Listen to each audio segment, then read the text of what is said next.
Gary here. Today I want to make a quick review video that I should have made a long time ago.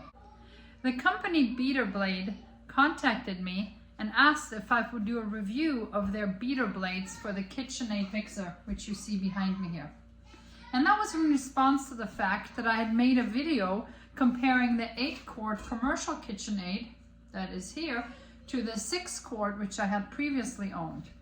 You can find the link for that in the description of this video if you're interested in seeing that one. But don't click there quite yet. Anyway, Gary from Beater Blade contacted me because he wanted me to test out whether the blade they made for the 6-quart bowl would also fit the 8-quart bowl, because their specifications are actually the same. It's just that this bowl is deeper. Now basically this is the beater that comes with my commercial 8-quart KitchenAid. And this is a really heavy duty stainless steel beater. I think it weighs a couple of pounds at least. I talk about that in my review. It's very heavy, very sturdy. The problem is that it does not scrape the bowl because it does not have a silicone lining on the outside like some KitchenAid blades do. And because of that, I often have to stop the mixer, scrape the sides of the bowl down, and then restart it. Now what the company Beater Blade has done is make an alternative in their own brand to those KitchenAid blades that are quite a bit more economical.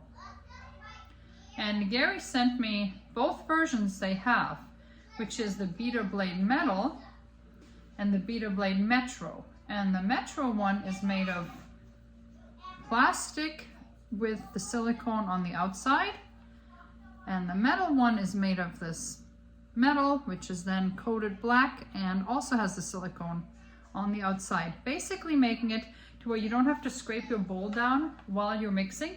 It will do that for you. And he wanted me to test these out. These are the ones intended for the 6-quart model. He knew they also worked on the 7-quart model, but he wanted to know if they work for the 8-quart model. So in a nutshell, yes, they do. They work fantastically well, and I could not be happier with these. Both the plastic as well as the metal versions are excellent, and I'm really, really, really happy with them. I'm going to show you these blades in action. Tomorrow is Thanksgiving. I am making a cheesecake, so I will show you this one in action for making the crust and this one in action for mixing up the filling. I will say I have been so happy with my beater blade that I virtually never use the regular KitchenAid blade anymore. The only time this comes into play is if this blade is dirty and this blade is dirty and I have to bake yet another thing and I don't want to wash the beaters. I sometimes use this. I would say that I have gone to using these beater blades about 98% of the time. That's how happy I am with these.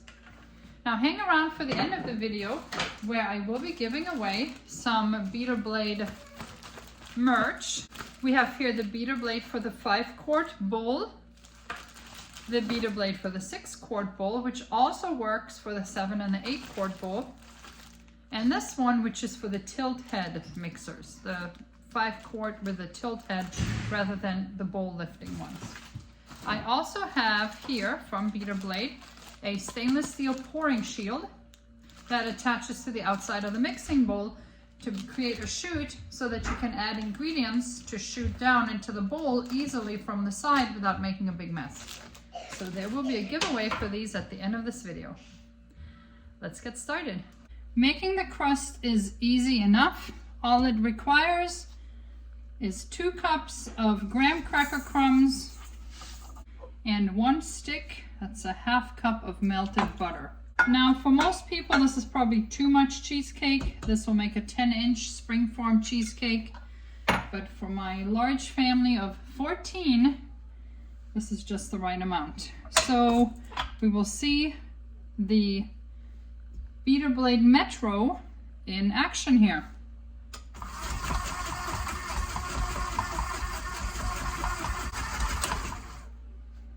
And there really isn't too much to see. It's really a lack of what you're not seeing. What you're not seeing is things caked to the side of the bowl that didn't come down. And it is all mixed together really, really well. And you can see that the crumbs came out nice and uniform. I'm going to press these into the bottom of my springform pan. I have prepped my springform pan by greasing the inside of the ring with butter and also putting down a parchment paper around. That'll just help it to release from the form better. Now for the true test of fellowship, I am going to use the black metal beater blade, because mixing together cream cheese and getting it to be smooth and not lumpy is really tricky. And typically I would actually use my stick blender for this, just to be on the safe side, but I want to show you how well this blade works, because that's about one of the most difficult things to get smooth in a stand mixer like this. Now it is critical that your ingredients are at room temperature. So I actually pulled these tubs out earlier today, and they are now all at room temperature. Remember, if you want to follow this recipe, for most people you'll probably want to cut this in half, especially since I'm going to be making this in the Instant Pot. And unless you have a 10-quart Instant Pot, you would not even be able to fit a springform large enough into your Instant Pot. So chances are you want to cut this recipe in half. So I have here 4 tubs of cream cheese. You can use tubs or bricks of 8 ounces each. So I guess 2 pounds cream cheese is what I have here total. I like to use this one from Nancy's Organic. And I love all their products because they are actually truly fermented and cultured. So this is probiotic cream cheese. And we're going to mix this one by itself until it's nice and smooth and creamy.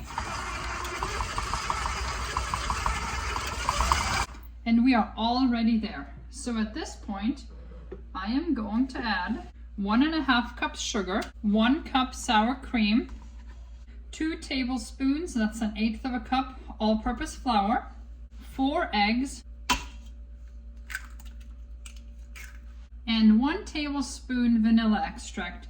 I love this one from Azure Standard. It comes in a glass bottle and it's called a 4-fold vanilla because it is a really strong vanilla extract. And you might ask, if it's 4-fold, do you use 1/4 of the amount? No, I do not. I'm still gonna put in the full tablespoon, maybe even a little more, and enjoy that amazing, awesome vanilla flavor. So here we go. Let's put this beater to the test and see if it A, scrapes the sides of the bowl, and B, is capable of whipping this into a smooth, flawless cream cheese topping.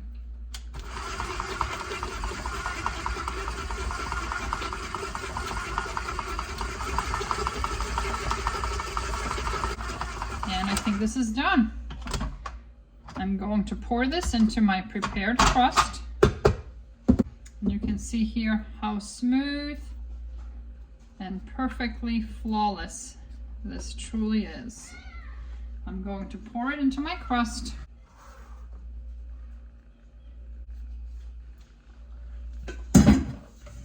And it is now ready to be baked, or as in my case, cooked in the Instant Pot, which really has absolutely nothing to do with the beater blade review. But since you've already followed me for this recipe, I might as well finish off showing you how to make that while reviewing the beater blade. I have here my beautiful 10-quart Instant Pot.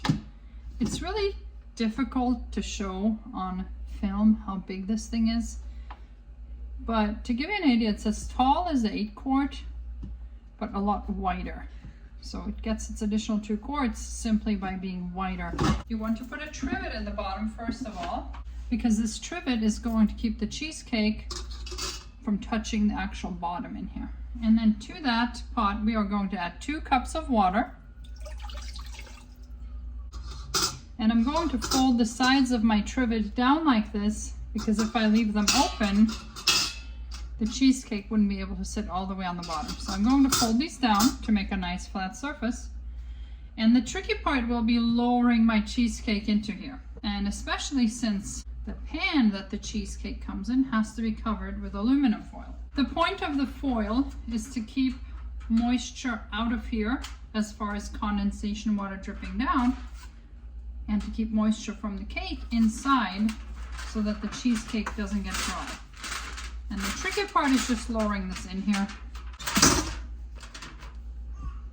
There we go. I'm going to put the lid on. Now, in case you do not know this about pressure cookers, they have a sealing ring on the inside, and the sealing ring is made of silicone. And if you cook savories in this pot, that ring will take on a distinct savory taste or flavor, like onions, or I made carnitas yesterday, so my sealing ring smells like carnitas, but not this sealing ring. I have a second sealing ring, which is this red one that I only use for desserts and sweets. So if I make lemon curd in here, or if I make cheesecake in here, I use the red sealing ring, and the clear or white, really, sealing ring is for all the savories. Now, if you like this recipe, or if you want to try the lemon curd recipe, I have a cookbook that I've published, and you can find it on Amazon. You can also find it in the description of this video below, called the Busy Family Menu Planning Cookbook. And in that cookbook, you can find my recipe for lemon curd. We have the trivet in, we have the water in, we have the covered cake in. We are now going to turn on the pressure cooker. So you want to select pressure. If you are not already at high pressure, you want to adjust it to that. And then we're going to change this to 45 minutes. And I don't want it to keep warm, so I'm going to turn that off. And once the time is up, I will then let it release naturally, which means that I'm not going to open the sealing valve on top here. Now, in this particular model, this sealing valve, once the lid clicks in place, will automatically be set to the sealed position.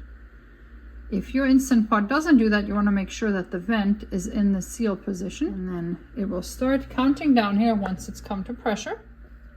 The pot just gave a single beep to let me know that it is now, in fact, under pressure, as you can tell by the pressure valve, which is up. And it is now pressurized and cooking and counting down the 45 minutes. About 30 minutes ago, the timer beeped to indicate that the cook time was up, and I waited until the pin dropped, which means the pot is no longer under pressure.